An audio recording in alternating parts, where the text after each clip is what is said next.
నిన్ను ఏ కేసు కింద బుక్ చేసి తీసుకొచ్చావో తెలుసా? మాకు అన్ని విషయాలు తెలిసిపోయి నువ్వే ఆ పిల్లని పాడు చేస్తావు. మేడం నేనేం చేయలేదు మేడం. శరీరంతో ఆడుకుంటే నువ్వు ఆవిడ గారే. Assalamualaikum guys, oke kembali lagi bersama Draft Movie Review. Piye kabar Ire? Terima kasih buat para penonton setia Draft Movie dimanapun kalian berada. Semoga kalian semua selalu sehat ya. Kali ini Draft Movie sudah merangkum sebuah film yang berjudul Natsyar. Bagaimana keseruan filmnya? Nggak perlu banyak basa-basi, ini dia alur ceritanya.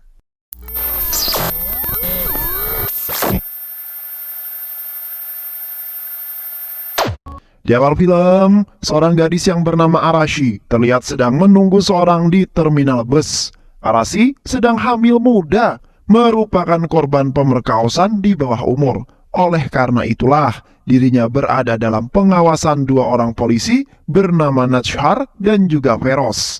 Suatu ketika, Andini berhasil ditemukan oleh kakak iparnya yang bernama Sivanadu. Sivanadu ingin jika Arashi menggugurkan anaknya, karena keluarganya tak sudi jika Arashi melahirkan anak haram tersebut. Itulah alasan mengapa Arashi dibawa paksa oleh si Fudu untuk masuk ke dalam mobil. Untungnya Natsyar datang di waktu yang sangat tepat. Dia terus mengikuti Arashi pergi. Hingga pada akhirnya Natsyar berhasil mencegat mobilnya si Fudu. Dan si Fudu pun kemudian digeret keluar. Natsyar yang kesal langsung menghajar si Fudu. Namun si Fudu berhasil melarikan diri ke dalam hutan. Natsyar lalu bertanya kepada Arashi, kenapa si Fudu sampai berani menculik dirinya. Arashi yang polos tak mampu menjawab pertanyaan tersebut. Karena kesal, Natsyar lalu memaksa Arashi untuk menceritakan semua yang terjadi. Kapan pertama kali kamu bertemu dengan orang yang memperkaosmu, hah? Ujar Natsyar. Namun, jawaban tak terduga justru keluar dari mulutnya Arashi. Aku tidak diperkaos. Kami melakukan ini atas dasar saling cinta. Jangan menghukumnya, dia orang baik. Yang tidak bersalah, ujar Arashi. Usut punya usut, ternyata pelaku pemerkosaan adalah temannya Arashi sendiri yang bernama Katu. Natsyar jadi bingung dengan kasus yang sedang ditanganinya ini. Di sisi lain, Arashi yang menjadi korban meminta agar polisi tidak menghukum Katu. Namun di sisi lain, keluarga Arashi sangat ingin agar Katu segera dihukum. Di tempat lain, beberapa anggota polisi yang sedang mengejar Katu, yang juga masih di bawah umur. Setelah beberapa menit berlari, Katu akhirnya berhasil dan ditangkap dan dibawa ke kantor kepolisian. Feroz menginterogasinya dan bertanya beberapa pertanyaan. Tapi, tak lama kemudian, keluarga Katu datang ke kantor polisi. Nenek Katu memohon agar polisi tidak memenjarakan Katu karena dia masih anak di bawah umur. Namun, Feroz sama sekali tidak peduli. Dia membawa Katu ke pengadilan yang bersifatnya tertutup. Hal itu dia lakukan karena ingin merahasiakan kasus ini, mengingat korban dan pelaku sama-sama anak di bawah umur. Beberapa waktu kemudian, Natsyar juga sampai di pengadilan bersama Arashi. Arashi justru dengan bahagia menyapa Katu dan mereka pun saling berbicara lewat bahasa isyarat. Katu senang karena Arashi tengah mengandung anak dirinya. Katu dan Arashi memang melihat seperti orang yang saling mencintai. Tapi entah mengapa keluarga Arashi tetap ngotot untuk membawa kasus ini ke ranah hukum. Tak lama kemudian, Natsyar meminta kepada hakim agar mengizinkannya mengawasi Arashi selama 24 jam. Pada awalnya hakim menolak permintaan Natsyar. Tapi setelah Natsyar menjelaskan jika suaminya adalah seorang dokter kandungan, hakim lalu menyetujui permintaan itu. Katu lalu ditahan di pusat penahanan remaja sampai kasus ini selesai dibuktikan. Dia dibawa bersama anak-anak yang bermasalah lainnya menuju ke sana. Arashi yang mengetahui hal itu hanya bisa menangis dan memohon agar Katu segera dilepaskan. Karena itu bukan kesalahannya saja. Arashi dan Katu saling berontak karena tak ingin dipisahkan. Sesampainya di sana, petugas langsung membersihkan dan mengambil sampel darahnya Katu. Katu yang baru saja tiba di sana, tentu saja menghadapi tradisi penjara. Dirinya dijahili dan dibuli oleh remaja tahanan lainnya. Katu yang tak terima lalu melawan dan meladeni mereka semua. Hingga membuat pertikaian pun tak dapat dihindarkan lagi. Tak lama kemudian, seorang petugas sipir datang untuk melerai mereka. Namun sang sipir malah ikut jatuh karena pertikaian itu. Sipir yang kesal lalu membawa Katu ke gudang tahanan. Sipir itu terus mencambuk Katu berulang-ulang sebagai hukumannya.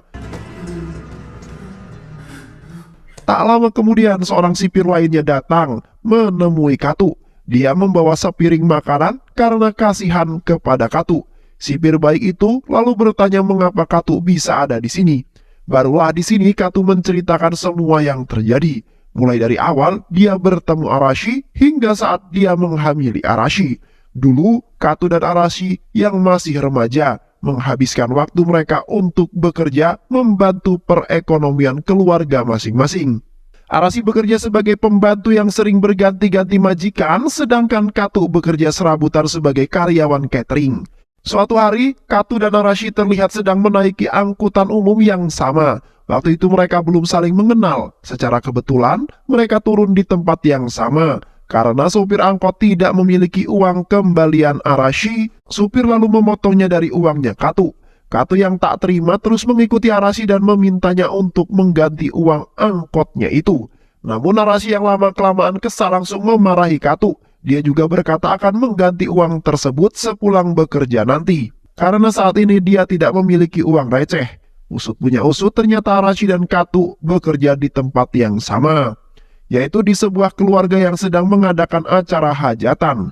Katu bekerja di sana sebagai seorang karyawan catering yang di-booking, sedangkan Arashi bekerja sebagai pembantu yang punya hajatan. Sejak saat itu, mereka lalu berteman. Mereka selalu bermain dan menghabiskan waktu secara bersama-sama. Hingga pada akhirnya, rasa-rasa cinta pun kemudian tumbuh di hati keduanya. Cepat Tundria. Beberapa waktu kemudian, Katu yang sedang menjual buah dijahili oleh Arashi dari rumah majikannya. Majikannya lalu meminta Arashi untuk mengurus anaknya karena dia akan pergi bekerja. Majikannya pun kemudian lalu membeli buah-buahnya Katu. Dia meminta Katu untuk mengantarkannya ke dalam rumah. Katu yang mendapatkan perintah itu langsung berlari menuju ke rumahnya. Katu tahu jika orang yang menjahilinya tadi adalah Arashi. Katu lalu mengganggu Arashi dan mereka pun larut dalam suasananya. Hingga pada akhirnya Katu tak sengaja mendorong Arashi jatuh ke kasur. Dan mereka pun akhirnya bercocok tanam. Setelah selesai melakukan percocokan tanam, mereka kini hilaf. Arashi lalu menampar Katu dan Katu pergi dengan keadaan menyesal. Itulah awal mereka bertemu dan mengapa Katu bisa ada di sini. Sang sipir kini mengetahui bagaimana Katu bisa ada di sini. Beberapa waktu kemudian, Arashi telah melahirkan seorang bayi laki-laki yang sangat sehat. Di saat yang bersamaan pula, Veros datang untuk memberikan Katu pakaian ganti dari keluarganya. Veros yang melihat wajah Katu penuh dengan luka lalu memanggil sipir jahat dan menanti-wanti dirinya. Dia mengatakan jika sipir itu melakukan hal seperti ini lagi, maka Veros akan segera mencopot dirinya. Veros juga menyampaikan jika Arashi telah melahirkan bayi laki-laki. Katu yang mendengar hal itu kemudian menjadi sangat bahagia. Dia meminta izin agar Veros mau mengizinkannya melihat bayi itu. Tapi Veros sama sekali tidak peduli. Katu yang merasa sedih lalu menyampaikan satu permintaan. Setidaknya, kalaupun aku tidak bisa melihat bayiku, sampaikan saja salamku kepada mereka, ujar Katu kepada Veros. Nashar lalu mengizinkan Arashi dan bayinya untuk tetap tinggal di rumah sampai nanti pemerintah memberikan mereka tempat tinggal sendiri. Suami Nashar terlihat kesal di sana. Dia menggerutu karena Nashar telah melanggar janjinya. Dulu Nashar berjanji akan segera berlibur bersama anak semata wayangnya, tapi sekarang dia malah mengurusi kasus tersebut. Nashar hanya cuek mendengar hal itu, tapi tiba-tiba dia mendapatkan telepon dari pihak rumah sakit. Pihak rumah sakit berkata jika hasil tes DNA bayi itu sudah keluar. Hasil menunjukkan jika DNA anak tersebut berbeda dengan DNA-nya Katu, yang berarti selama ini Arashi tidak mengandung anaknya Katu. Meski mengetahui kebenarannya itu, Nashar sengaja tidak memberitahukan pada Arashi karena dia berniat menyelidikinya sendiri di rumah. Arashi selalu dibantu oleh Nashar. Hal itu membuat anak semata wayangnya kesal karena ibunya lebih memilih mementingkan orang lain. Suaminya juga terlihat kesal karena Nashar masih menyembunyikan kebenarannya. Arashi lalu bertanya kebenarannya, apakah itu? Namun Nashar tak berniat untuk menjawabnya. Dia mengalihkan pertanyaan itu dengan berkata, apakah Arashi sedih karena berjauhan dengan Katu? Dan Arashi pun mengiyakannya. Nashar lalu bertanya lagi, apakah Arashi sebelumnya juga pernah berjauhan seperti ini? Iya, ujar Arashi. Arashi lalu menceritakan kejadiannya. Pada saat itu Katu hendak pergi ke kota karena ikut mengantarkan catering. Arashi lalu memberikannya uang untuk membeli baju. Arashi ingin agar Katu mengenakan pakaian yang bagus. Apalagi saat ini, baju Katu memang sudah buruk, tapi Katu menolak uang tersebut karena dia juga memiliki uang untuk membeli baju. Paman Katu yang memiliki usaha catering itu merasa sangat kesal, karena melihat Katu malah asik berpacaran, sedangkan yang lainnya sibuk menyiapkan perlengkapan. Tak lama kemudian, Katu lalu berangkat ke kota, sehingga cerita urusan catering pun telah selesai. Terlihat paman Katu yang sedang membagikan upah kerja pada seluruh karyawannya, namun ketika dia melihat Katu yang datang dengan baju baru, dia tak memberikan Katu upah kerjanya. Dengan alasan jika kerjanya Katu kurang bagus, dia bahkan tega meninggalkan Katu di kota itu. Katu yang tidak memiliki uang dan saudara di sana, tentu saja sedih. Dia berpikir bagaimana cara agar dia bisa kembali ke desa. Akhirnya Katu memutuskan untuk kembali dengan berjalan kaki. Di saat yang bersamaan, Arashi menghubunginya lewat telepon majikannya yang baru. Katu lalu menceritakan semua yang terjadi. Arashi yang cemas lalu meminjam uang kepada majikannya yang merupakan seorang rentenir. Majikannya membolehkan Arashi meminjam uang, tapi semua itu tentu saja ada bunganya. Singkat cerita, Arashi lalu pergi menyusul Katu yang ada di kota. Dia tidak tahu di mana Katu berada. Yang dia tahu, Katu sedang berada di kota Palipuram. Dia lalu berangkat dengan bis menuju ke arah yang telah dikatakan. Di sisi lain, Katu terus berusaha untuk mencari tumpangan. Ada salah satu orang yang mau menumpanginya, tapi dia tak sampai ke tempat yang dituju oleh Katu. Akhirnya, Katu kembali berjalan kaki di tengah teriknya panas matahari. Begitupun pula dengan Arashi yang sedang berjalan kaki mencari Katu. Dia berharap agar Katu bisa segera ditemukan. Tapi bukannya bertemu dengan Katu, dia justru bertemu dengan pamannya Katu. Paman Katu lalu memberikan Arashi tumpangan dan hendak membawanya pulang. Mendengar cerita itu, Nashar menduga jika paman Katulah yang sudah menghamili Arashi.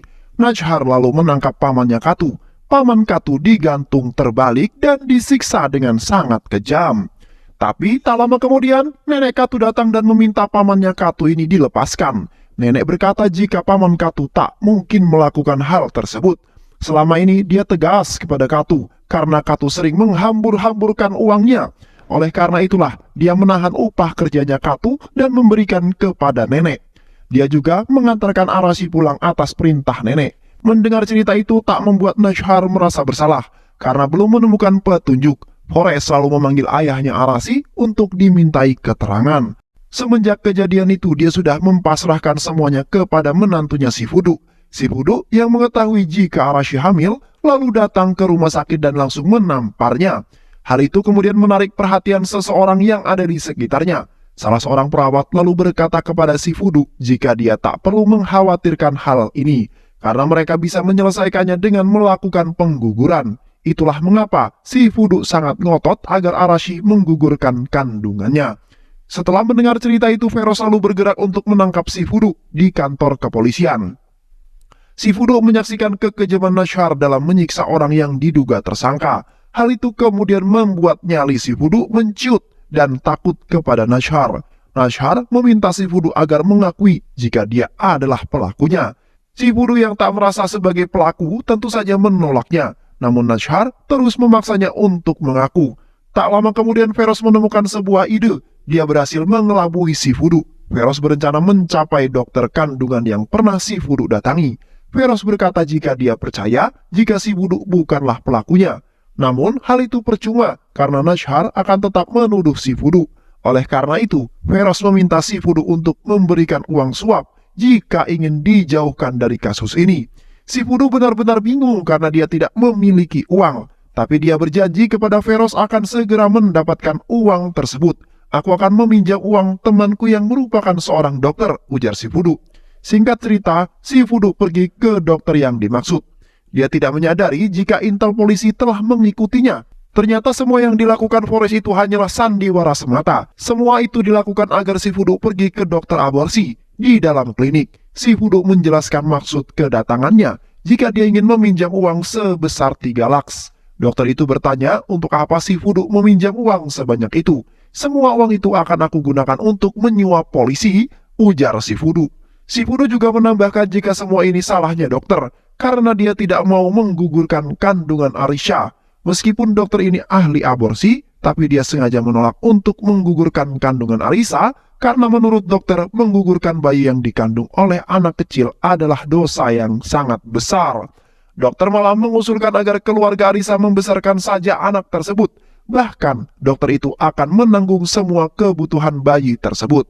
Itulah alasan kenapa si Fudu berani meminjam uang pada dokter itu. Di saat yang bersamaan, Nashar bersama polisi lainnya lalu melakukan penggerebekan. Nashar lalu menginterogasi dokter tersebut.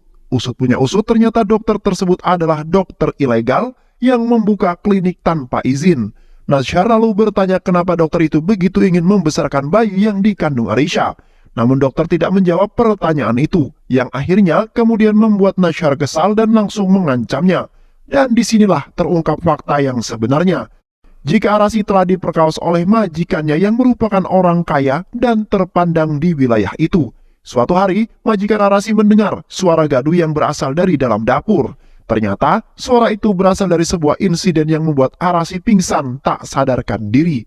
Majikan Arasi yang melihat Arasi pingsan, lalu memanfaatkan momen itu dan membawanya ke kamar untuk diperkaos. Setelah selesai, majikannya lalu memanggil dokter palsu tersebut dan ketakutan karena ternyata dia memperkaos Arisa tanpa memakai pengaman.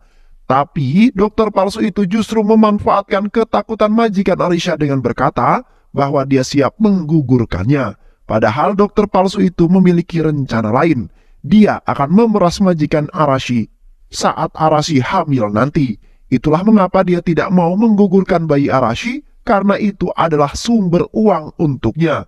Setelah mendengar cerita itu, Nashar bersama Forest lalu pergi ke rumah majikan Arashi. Mereka menyampaikan maksud kedatangannya dan itu membuat si majikan menjadi kesal. Majikan mengancam akan melaporkan tindakan mereka karena telah berani menuduhnya tanpa bukti.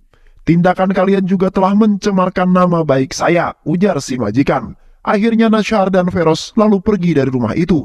Tak lama kemudian Nashar malah dipanggil oleh atasannya karena telah menuduh si majikan yang tidak-tidak. Atasannya juga meminta Nashar untuk menutup kasus ini karena tersangkanya sudah ditahan. Tapi Nashar menolaknya. Dia berkata jika Katu bukanlah tersangka kasus pemerkosaan ini. Dia juga menjelaskan jika hasil tes DNA-nya berbeda dengan DNA Katu. Hal itu kemudian membuat atasannya marah dan menangguhkan Nashar dari dinasnya. Kasus ini juga akan diberikan pada orang lain hingga nanti kasus ini ditutup. Nashar lalu pergi dengan keadaan kesal. Di bawah, adik dari sang majikan rentenir sudah menunggu kedatangan Nashar. Dia berkata akan memberikan apapun yang Nashar mau jika kasus ini ditutup. Aku juga telah mengabulkan apa yang diinginkan oleh atasanmu, ujar adik majikan. Nashar yang marah lalu menamparnya dengan sangat keras.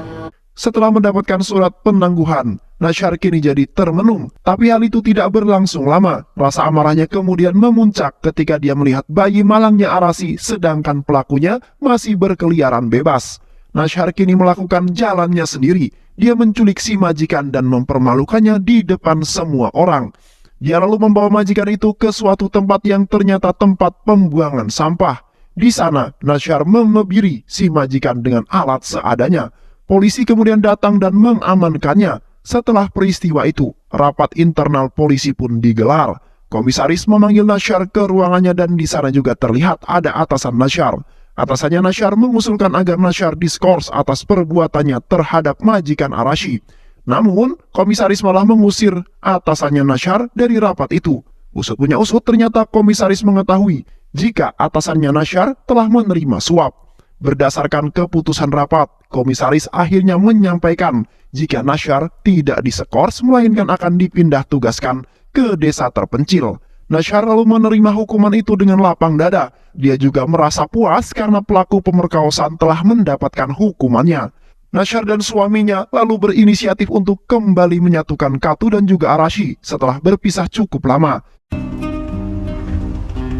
Sesampainya di sana, suami Nashar mengusulkan agar mereka mengatakan fakta yang sebenarnya. Jika Katu bukanlah ayah dari anak itu, dia juga meminta izin untuk menyampaikan kepada Katu. Biarkan saya yang menyampaikan kebenaran itu pada Katu, dan kau sampaikanlah kepada Arashi. Setelah mendengar semua penjelasan itu, perasaan Katu kini hancur dan dia menangis sejadi-jadinya.